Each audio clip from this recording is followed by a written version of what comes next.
موجود ہوتی تھی، کینڈیڈیٹ موجود ہوتی تھی انٹرویو میں، تو سارے سلیکٹ ہو جاتی تھی، ویکینسیز فل ہو جاتی تھی۔ اب یہ زون 4 جو ہے اس میں کوہاٹ اور ٹانک، ڈی خان، بنو، لکی مروت، یہ سارے علاقے اس میں آتے ہیں۔ تو یہ اس طرح کی تقسیم ہے، یعنی جابز انہی زون پہ تقسیم ہوتی ہے، اور پھر انہی میں سے جو بھی ریلیونٹ کینڈیڈیٹ ہوتے ہیں اس کے لیے اپلائی کر سکتے ہیں اور اس کی جاب ہو سکتی ہے۔ اب اسٹینوگرافر کے جابز تو میں نے بتا دیے۔ اب اس کی تعلیم جو ہے وہ ایف اے ریکوائرڈ ہے، اور ساتھ میں 35 words per minute typing speed, اور shorthand 50 words per minute چاہیے ہوگا، اور کمپیوٹر ایم ایس ورڈ اور ایم ایس ایکسل میں مہارت چاہیے ہوگا۔ ایج 18 to 30 ہے، یعنی 18 سے لے کے 30 تک آپ اپلائی کر سکتے ہو، لیکن اگر آپ کی ایج اس سے زیادہ بھی ہے، 30 ایج سے زیادہ ہے، تو پھر بھی آپ ایج ریلیکسیشن ایزیلی حاصل کر سکتے ہو، پریشانی کی کوئی بات نہیں۔ اب ان تینوں جابز میں اگر ہم دیکھیں تو فیمیل کے لیے، ڈسیبل پرسنس کے لیے اور مائنارٹی کے لیے بھی زبردست اپرچونٹی ہے، کیونکہ تینوں کیٹیگریز میں کافی تعداد میں ان کی ویکینسیز آئی ہوئی ہیں۔ آن لائن اپلیکیشن فارم اور یہ ایڈورٹیزمنٹ ایٹا کی ویب سائٹ www.etea.edu.pk کی ویب سائٹ پہ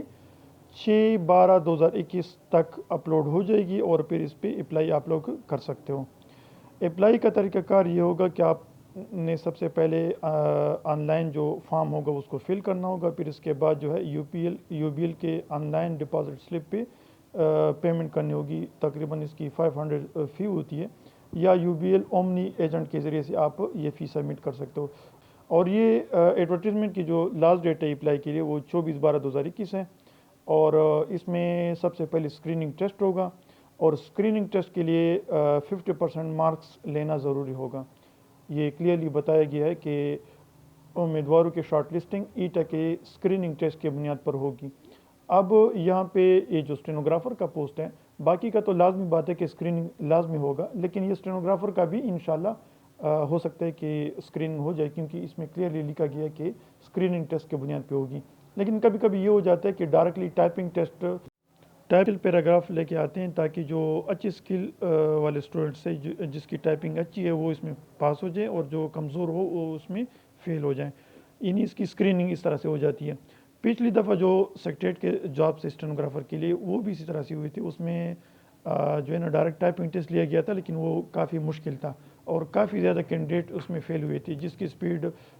40+ تھی، 50 تک تھی، وہ بھی اس میں فیل ہوئے تھے، جس کی صرف یہ ایزی پیراگراف پہ ٹائپنگ سپیڈ اچھی تھی اور مشکل پہ انہوں نے نہیں کی تھی، تو وہ فیل ہو گئے تھے۔ اب پچھلے دنوں جو جنرل کلرک والے ٹیسٹ ہوئے ہیں ایٹا کے تھرو سول سیکریٹریٹ کے، وہ بھی اس میں بھی 30 ورڈز پر منٹ ریکوائرڈ تھا، لیکن وہ ٹیسٹ بھی کافی مشکل بنا ہوا تھا۔ اس میں یہ لیگل میٹر ڈالا ہوا تھا، اور اس میں یہ فگرز یا نمبر جو ہوتے ہیں کورٹ کیسز کے نمبرز، اور کیپٹل اسمال لیٹر، اس میں اسپیشل کریکٹرز بھی آ جاتے ہیں، تو اس سے ٹائپنگ مشکل ہو جاتی ہے، اور اس میں کنفیوژن ہو جاتی ہے اگر آپ نے پہلے سے اس پہ پریکٹس نہ کی ہو۔ تو میری سجیشن یہ ہے کہ آپ پہلے سے ٹائپنگ میں یہ جو ٹائپنگ ماسٹر ہے اس میں پیرا کو ایڈ کریں، مشکل سے مشکل پیرا ایڈ کریں، اور پھر اس پہ ٹرائی کریں۔ پیرا ایڈ کرنا اگر آپ کو نہیں آتا ہے تو میرے یوٹیوب چینل پہ آلریڈی اس کے حوالے سے ویڈیوز موجود ہے، کل بھی ایک ویڈیو اپلوڈ کیے، اس میں بھی پیرا ایڈ کرنے کا طریقہ بتایا۔ یہ FBR کا جو ٹیسٹ ہوا تھا پچھلی دنوں 25/11 کو پشاور میں، اس کا جو پیرا تھا وہ میں نے اس میں ایڈ کیا تھا، اور پھر اس میں شارٹ ہینڈ کی ڈکٹیشن اور شارٹ ہینڈ کی جو وہ اسٹروکس ہے وہ بھی اس میں ڈالے ہوئے تھے، تو آپ اس کو دیکھ سکتے ہو، کل میں نے اپلوڈ کیے۔ شارٹ ہینڈ کا جو ٹیسٹ ہوگا وہ ٹائپنگ ٹیسٹ یا اسکریننگ ٹیسٹ اگر ہوتا ہے تو اسکریننگ میں جو پاس ہوں گے وہ پھر ٹائپنگ کے لیے بلائے جائیں گے، یا اگر اسکریننگ نہیں ہوتا ہے تو ڈائریکٹلی ٹائپنگ ٹیسٹ ہوگا، جو اس میں پاس ہوں گے اس کو پھر شارٹ ہینڈ ٹیسٹ کے لیے بعد میں بلائیں گے۔ انشاءاللہ اس کے متعلق میں ٹائم ٹو ٹائم آپ لوگوں کو اپڈیٹ کرتا رہوں گا، تو پھر انشاءاللہ ملتے ہیں نیکسٹ ویڈیو میں۔